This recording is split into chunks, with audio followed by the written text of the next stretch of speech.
Hello friends, तो आज मैं आपको बताऊंगा कि कैसे दो संख्याओं का स्क्वायर बहुत ही आसान तरीके से किया जाता है, चाहे वो 2 अंकों की हो, 3 अंकों की या 4 अंकों की।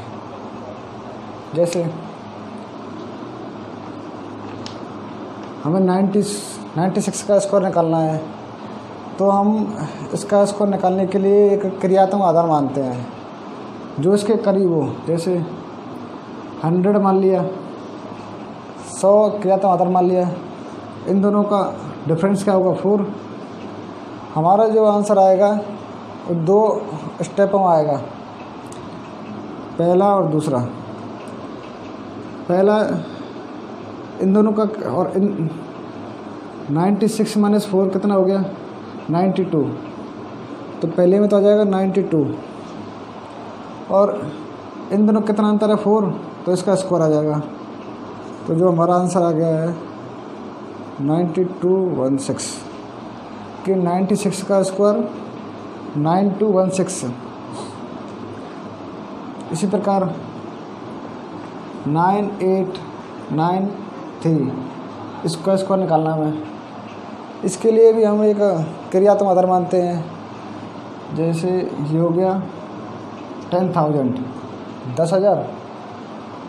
इन दोनों का कितना अंतर हो गया? 107। तो ये भी हमारा 2 अंकों में, 2 स्टेप में आंसर आएगा, 1 2। पहला इन दोनों का अंतर तो कितना हो जाएगा? ये 9893, 107, ये हो जाएगा 6879। तो पहला तो होएगा, और ये वाला जो आंसर आएगा इसका स्क्वायर। तो 107 का स्क्वायर क्या होता है? अब मैंने आपको पिछली वीडियो में बताया था, ये 7 7 19 49, 7 का 2 नंबर 14 1, तो ये आएगा 11449। तो ये वाला यहाँ तक तो ऐसे उतारते हैं 1441, 1 और 6, ये 7 हो गए, और इसको यूँ ही क्यों जो कि तो उतार दो, ये हमारा आंसर आ गया। अब आपने देखा होगा कि हमने इस प्रश्न में तो इसको जो कि तो उतार दिया, और इस वाले में इन दोनों को ऐड किया है। इसका अंतर ये है, जो क्रियात्मक आधार मानते हैं हम, उसमें कितनी शून्य है? 2।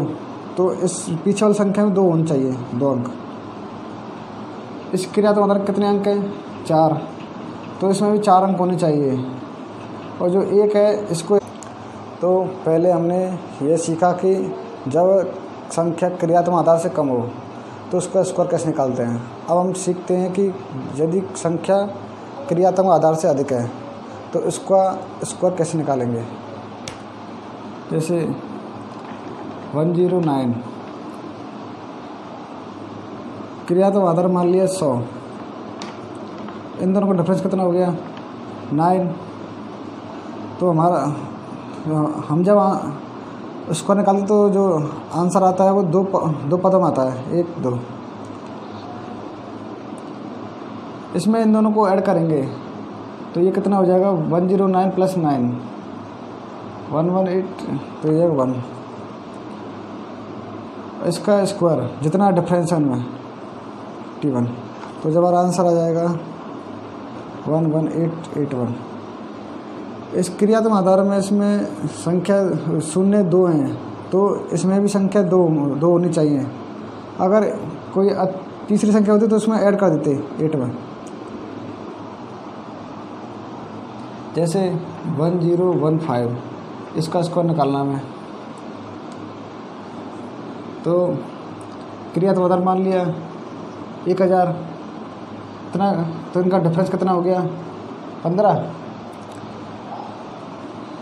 तो हमारा आंसर 2 पदों में आएगा। पहले पद में इन दोनों का योग तो जाएगा 103 + 15, जाएगा 1030। दूसरे पद में इसका स्क्वायर, तो जब हमारा आंसर आ जाएगा 1030225।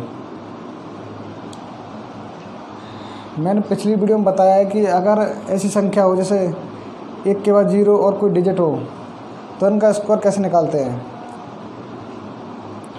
9 का स्क्वायर किया जैसे 109 करना है, 9 का स्क्वायर 81, 9 का डबल कितना हो गया 18 और 1 का 1 आ गया।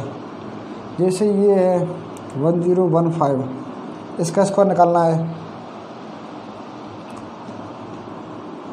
ये हमारा अंक है, जैसे ये यहाँ पर 9 है, ऐसे ही हम यहाँ पर 15 को डिजिट मान रहे हैं।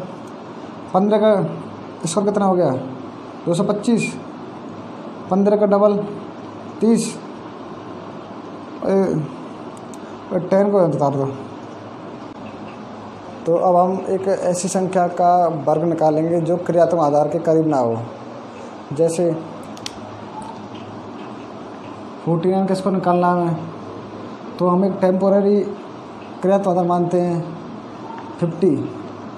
ये है 10 का 5 मल्टीपल, इनका डिफरेंस कितना हो गया 1। तो हमारा जो आंसर आता है वो 2 पदों में आता है। इनका डिफरेंस कितना होता है 48। तो 50 जो क्रियात्मक आधार है वो 10 का 5 मल्टीपल है, तो ये भी 10 का 5 मल्टीपल ही होगा 240। तो पहला जो पद है हमारा 240 और इनका डिफरेंस कितना है 1 का स्क्वायर 1। तो जो हमारा आंसर आ जाएगा 2401। ऐसे ही यदि कोई ऐसी संख्या हो जिसमें लास्ट डिजिट 5 हो तो उसका हम वर्ग कैसे निकालते हैं। जैसे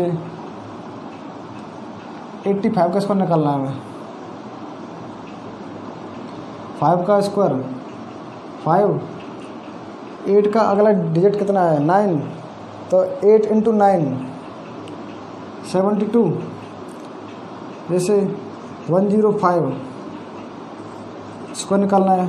5 का स्क्वायर 25, 10 इंटू 10 का अगला डिजिट कितना है 11, तो 10 इंटू 11 यानी कि 10 इंटू 11 कितना हो गया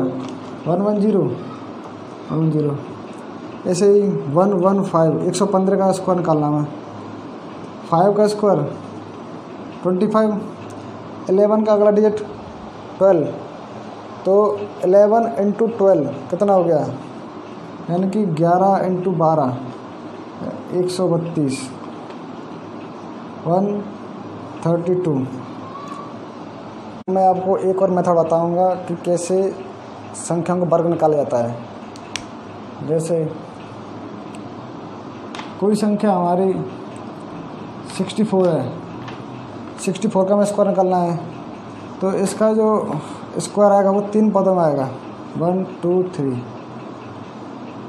ये फर्स्ट आएगा इसका स्क्वायर 6 का स्क्वायर 36, लास्ट आएगा 4 का स्क्वायर, ये इसका और ये इसका 4 16, और तीसरा आएगा इन दोनों का गुणा और इंटू का दोगुना यानी कि 2 इंटू 6 इंटू 4 कितना हो गया 6 दिन 12 12 48। तो हमारा आंसर आ जाएगा। इनको जोड़ते हैं 6 लाइट 1 प्लस 8 9, 4 प्लस 6 0, कैरी के 1 तो 4। और एक विधि आप जानते हैं 2 संख्या के मल्टीपल द्वारा। जैसे हम निकालना है हमें 325 का स्क्वायर निकालना है, तो 325 इंटू 325 दो संख्याओं को गुणा करने का यह तरीका मैंने आपको पहली वीडियो में बताया है। जैसे इन दोनों का पर गुणा करेंगे 5 इंटू 5 25। अब इसके बाद इन दोनों का आपस में और को जोड़ना है 5 इंटू 2 10, 2 इंटू 5 10 कितना होगा 20, ये 20 आ जाएगा। अब इसके बाद इसका इससे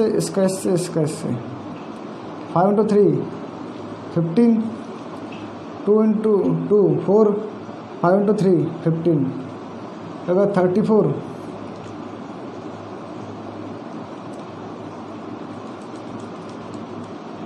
अब इन दोनों का आपस में 2 इंटू 3 6, 3 इंटू 6 12 हो जाएगा। अब इन दोनों का आपस में 3 इंटू 3 9, तो हमारा जो आंसर आएगा ये 5 आ गया। इन दोनों का ऐड 2 2 4 6 3 प्लस 2 5 1 प्लस 9 10, तो ये हमारा आंसर आ गया। ऐसे भी देख सकते हैं इसका आंसर। इसको दो पदों में बांटते हैं 32 और 5 का स्क्वायर 25, 32 का अगला डेज कितना है 33, तो 32 इंटू 33 कितना हो गया 1056।